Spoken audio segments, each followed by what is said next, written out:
केरल का जिला आलपुझा, जगह है मावेलीकारा। तारीख 22 जनवरी 1984, सुबह करीब 4 बजे का वक्त है। घना कोहरा, इसी कोहरे को चीरते हुए एक आदमी मावेलीकारा पुलिस स्टेशन पहुंचा। बुरी तरह हांफते हुए सांस पकड़ पुलिस को आगाह करता है।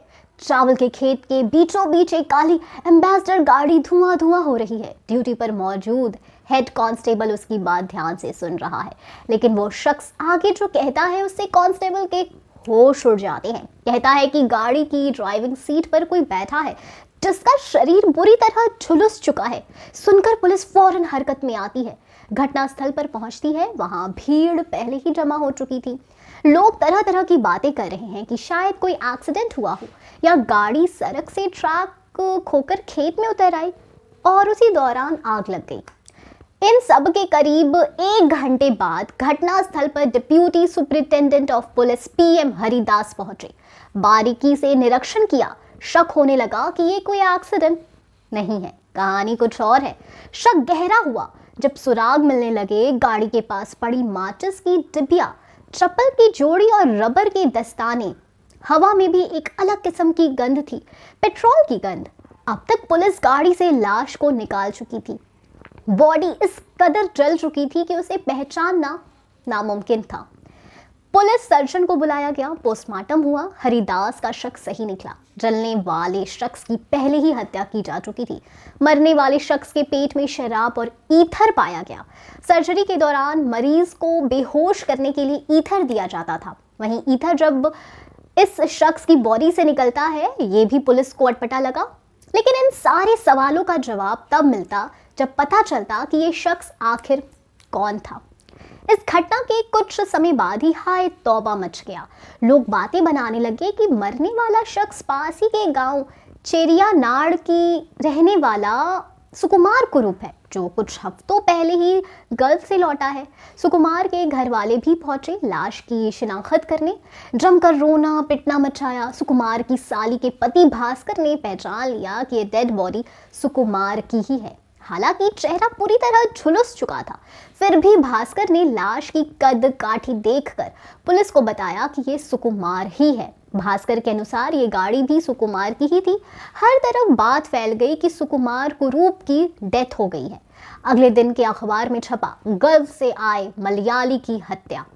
पुलिस ने लाश के पास से जो भी बरामद हुआ वो सुकुमार की फैमिली को सौंप दिया, लेकिन उनके हाव भाव पर उन्हें शक होने लगा। उनका रोना धोना ड्रामा सा नजर आने लगा।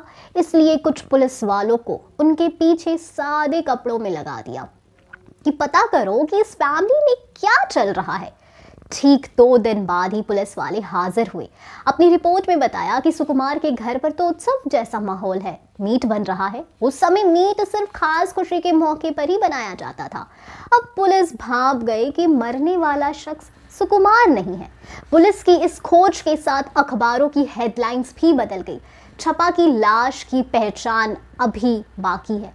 फ्लैशबैक 21 जनवरी 1984 की रात, चक्को नाम का एक मूवी रिप्रेजेंटेटिव थिएटर से बाहर निकला। रात काफी हो चुकी थी। उसे बस अपनी प्रेग्नेंट बीवी शांतम्मा के पास जल्दी लौटना था। रोड के किनारे खड़े होकर हर आने जाने वाली गाड़ी को लिफ्ट के लिए हाथ दिखाता रहा। तभी एक ब्लैक एम्बेसडर उसके पास आकर रुकी। गाड़ी में 4 शख्स बैठे थे, सुकुमार, भास्कर, उसका खास ड्राइवर पोनपन और उसका दोस्त साहू। चक्को ने अलपुड़ा तक के लिए लिफ्ट मांगी। एम्बेसडर का दरवाजा खुला और अगले ही मिनट चक्को गाड़ी में इन चारों के साथ था। चक्को इस बात से पूरी तरह अनजान था कि इन चारों के दिमाग में क्या चल रहा है। गाड़ी बढ़ने लगी। भास्कर ने पहल की, अपने गेस्ट की और ब्रांडी का ग्लास बढ़ाया। भास्कर ने इस ग्लास में पहले से ईथर मिला रखा था। चक्को ने झिझककर मना कर दिया। दूसरी बार फिर ऑफर किया, लेकिन थोड़ा अकड़ कर चक्को ने फिर मना कर दिया। ये पोनपन के लिए इशारा था। उसने गाड़ी हाईवे से उतारकर सुनसान रास्ते की ओर मोड़ ली। दूसरी बार ना सुनने के बाद भास्कर का मिजाज बिगड़ा। चिल्लाकर बोला, चुपचाप पियो इसे। मारे डर के चक्को ने हाथ से ग्लास ले लिया और एक घूंट में अपने गले में उतार लिया। कुछ ही सेकंड में ईथर ने असर करना शुरू कर दिया। चक्को बेहोश हो गया। मौका देकर भास्कर और साहो ने तौलिए से उसका गला दबा दिया।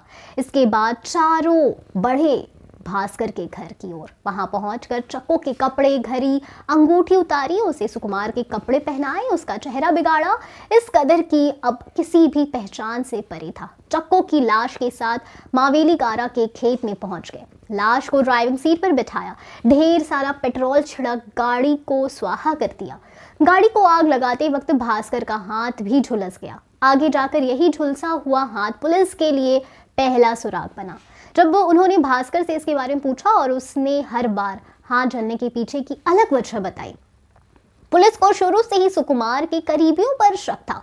उधर चक्को के भाई ने उसकी गुमशुदगी की रिपोर्ट दर्ज करवाई थी, इसलिए अब उसके परिवार को लाश की शिनाख्त के लिए बुलाया गया। चक्को की बीवी ने अपने पति को पहचान लिया। उधर भास्कर से पूछताछ के बाद पुलिस का शक यकीन में बदलने लगा कि निश्चित ही है कि सुकुमार जिंदा है। एक एक कर उसके सभी खास लोगों को उठाया जाने लगा। साहू की बारी आई तो उसने सब उगल दिया। पुलिस के लिए केस साफ हो गया। बस अब सुकुमार कुरूप को पकड़ने की देरी थी। कुरूप को ढूंढा जाने लगा, लेकिन उसका कहीं कोई पता नहीं। पुलिस की तलाश जारी रही। इधर उन्होंने भास्कर और पोनप्पन के खिलाफ चार्जशीट दायर कर दी। साहू को गवाह बना दिया गया। भास्कर और पोनप्पन को कोर्ट ने दोषी पाया, लेकिन इस हत्या का सबसे बड़ा आरोपी कुरूप पुलिस की पहुंच से अभी भी दूर था। इतना दूर निकल गया कि 37 साल बाद भी किसी को नहीं पता कि कुरूप आखिर है कहाँ। केरल का गांव चेरियानाड, उसी गांव की एक मिडिल क्लास फैमिली में जन्म हुआ गोपाल कृष्णा कुरूप का। बचपन से ही गोपाल उधमबाजी में एक नंबर था। किसी तरह स्कूल पूरी की और आगे जाकर ज्वाइन कर लिया इंडियन एयरफोर्स बतौर एक एयरमैन। लेकिन यहाँ भी गोपाल का मन नहीं लगा। कोई ना कोई बहाना ढूंढता घर निकलने का। ऐसे ही मौके पर छुट्टी लेकर घर गया और कभी नहीं लौटा। उधर एयरफोर्स ने उसे भगोड़ा घोषित कर दिया। उस पर इंक्वायरी बैठा दी। गोपाल को इस जांच की खबर लग गई। यहीं से शुरुआत हुई उसके खुराफातीपन की। जांच करने आए पुलिस वाले को रिश्वत दे दी। बदले में पुलिस वाले ने अपनी रिपोर्ट में लिखा, गोपाल कृष्ण कुरूप मर चुका है, केस क्लोज्ड। गोपाल जानता था कि अब इस नाम के साथ नहीं रह सकता, इसलिए नया नाम अपनाया, सुकुमार। कुछ समय बाद ही इंडिया छोड़कर दुबई निकल गया। वहां एक मरीन ऑपरेटिंग कंपनी ज्वाइन कर ली। अच्छी तनख्वाह थी, जिंदगी मजे में कटने लगी। पैसों को लेकर सुकुमार का हाथ बहुत ही ढीला था। दोस्तों के साथ शराब के खर्चे वो उठाता, बड़ी बड़ी पार्टियां होस्ट करता, बेलगाम पैसा उड़ाता। दोस्तों के बीच ऊंची शान दिखाना उसे पसंद था। उसी दौरान गांव के पास एक प्लॉट भी ले लिया। वहां खुद का आलीशान घर बनाना चाहता था। उसी बीच एक बात उड़ने लगी कि दुबई की कंपनियां अपनी वर्कफोर्स घटाने में लगी है। इसमें कुरूप की कंपनी भी शामिल थी। अब डर सताने लगा। सेविंग्स खत्म होने की कगार पर थी, ऊपर से अब नौकरी भी नहीं रहेगी। दूसरी ओर गांव वाले प्लॉट पर घर बनाने का काम भी शुरू कर चुके थे। इस पॉइंट पर कुरूप को जरूरत थी पैसे की, ढेर सारे पैसे की। उसे दो चीजें सूझी। पहला तो याद आया कि उसने अपने नाम पर 8 लाख रुपए का बीमा करवा रखा है और ये 8 लाख उसकी मौत के बाद ही मिल सकते हैं। दूसरा, उसने किसी जमाने में एक इंग्लिश मैगजीन पढ़ी थी जिसकी कहानी में किरदार ने अपनी मौत का झूठा नाटक रचा था।